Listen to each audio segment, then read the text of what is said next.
Hello Virgo, Sun, Moon, Rising, and Venus signs. Kamusta kayo? Sana po nasa mabuti kayong kalagayan. Welcome back po sa Star Tarot. Kung bago kayo dito, welcome din kayo. Thank you sa inyong support. I truly appreciate it. God bless you all, Virgo. Tignan natin kung ano mga mensahe para sa inyo ngayon. We have the death energy. This is a massive transformation.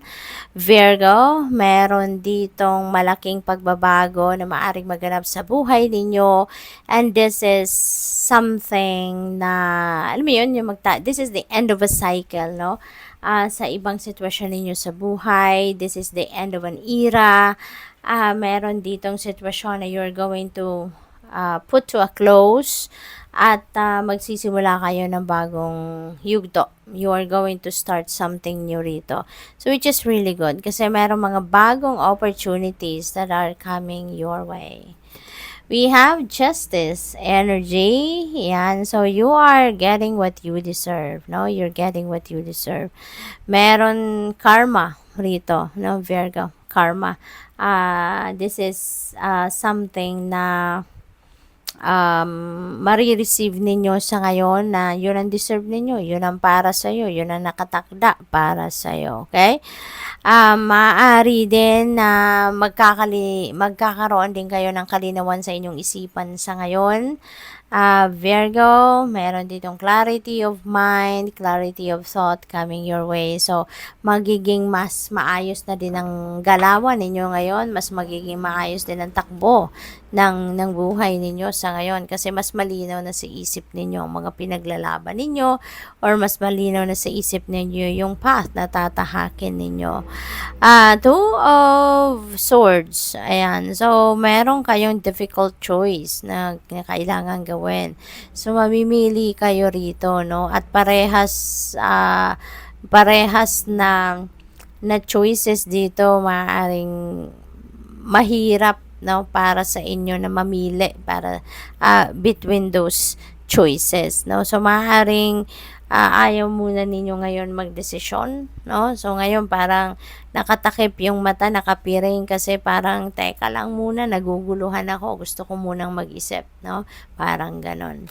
What else? We have devil energy in reverse. Ayan. So maybe this is dealings, no, with a Capricorn person or baka meron kayong Capricorn placements sa iyong chart, maaring ganon. So this is in reverse kaya maganda to. Reclaiming your power over yourself, no? Parang meron kasi ditong addiction, obsession, mga ganon restrictions, parang self-imposed restriction din ito. So ngayon parang matatanggal na ninyo yung sarili ninyo from that negative energy at aalis na kayo sa sitwasyon na to. Maglalakas ng loob na kayo na bawiin na yung kapangyarihan ninyo over yourself. No? You are regaining your freedom rito, no? So which is really good. Makakaalis na kayo sa obsession na yan. Magkakaroon na talaga kayo ng kalinawan dito sa inyong isipan, no? We have 3 of Wands. Ayan. This is good fortune, no? This is good fortune on your side, Virgo. Siswertehin kayo sa ngayon. Merong swerteng paparating rito sa buhay ninyo, Virgo, at ang swerte na to ay maaaring maaaring swerte ito pagdating sa mga bagay-bagay na aasikasuhin ninyo, mga ventures ninyo, trabaho, plans, mga ganon. Implementation stage din ito. No? Speaking of plans, implementation stage din ito. Meron kayong mga plano or meron kayong mga pinagpaplanuhan na sa ngayon isasakatuparan nyo na. Meron kayong mga pinagpaplanuhan na ngayon, unti-unti na ninyo itong gagawin, unti-unti na ninyo itong isasakatuparan. So, which is really good, no, Virgo? At saka, meron din dito, Virgo, ng travel. Maaaring kayo ay magbabiyahe. This could be international travel. Pwede rin naman ito na local travel, yung ganon. So, basta merong pagbabiyahe, dito na gagawin ang iba sa inyo. Maring naghihintay na kayo ngayon, doon sa mga magta-travel, baka naghihintay na kayo ng visa ninyo, ng passport ninyo, ng travel documents ninyo, go signal siguro ng employer, baka naghihintay na lang kayo ng travel date, maaring ganon, So, depende sa inyong sitwasyon, but definitely, merong babiyahe sa inyo rito. What else? We have King of Cups. Ayan. So, baka you're going to embody the energy of King of Cups sa ngayon. Na siguro din, you're very compassionate person, very compassionate listener. Maaaring ganon din kayo. At siguro maraming tao din ang lumalapit sa inyo, para humingi ng tulong ninyo, humingi ng advice ninyo, humingi siguro ng humingi ng opinion ninyo, yung ganun. So, maaaring kayo yung mga nilalapitan, Kaya, maaaring ganun ang magiging ganap ninyo sa ngayon. Maaaring mabisi din kayo.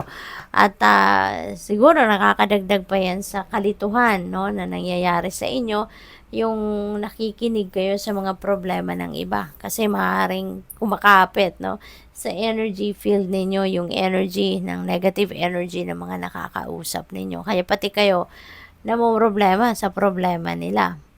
We have Page of Cups. Ayan, so Virgo, dito sa Page of Cups, this is about news, There is news coming your way at maaring ang balitang ito ay related,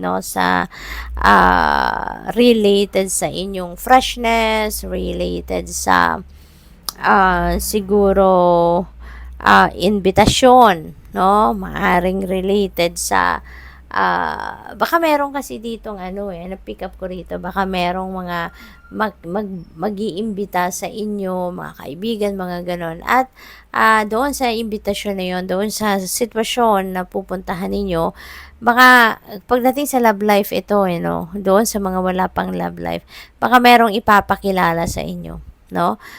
Kaya kung meron may papakilala sa inyo, baka magkaroon din kayo ng romantic interest, same as the interest ng taong papakilala sa inyo.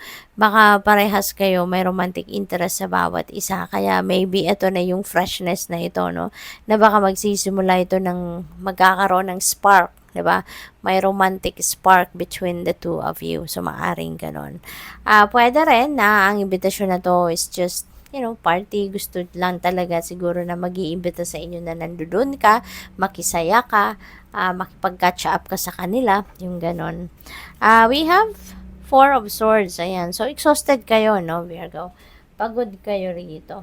So, kailangan mong magpahinga, kailangan mo ng tulog, siguro kailangan mo na ng power nap, So, it feels like to me, this is rest and relaxation that you need right now, Virgo? Kaya kailangang kailangang nakapahinga talaga, ang isip at ang katawan ninyo sa ngayon para mas maging maayos, maging malinaw ang inyong kaisipan lagi. So, good luck.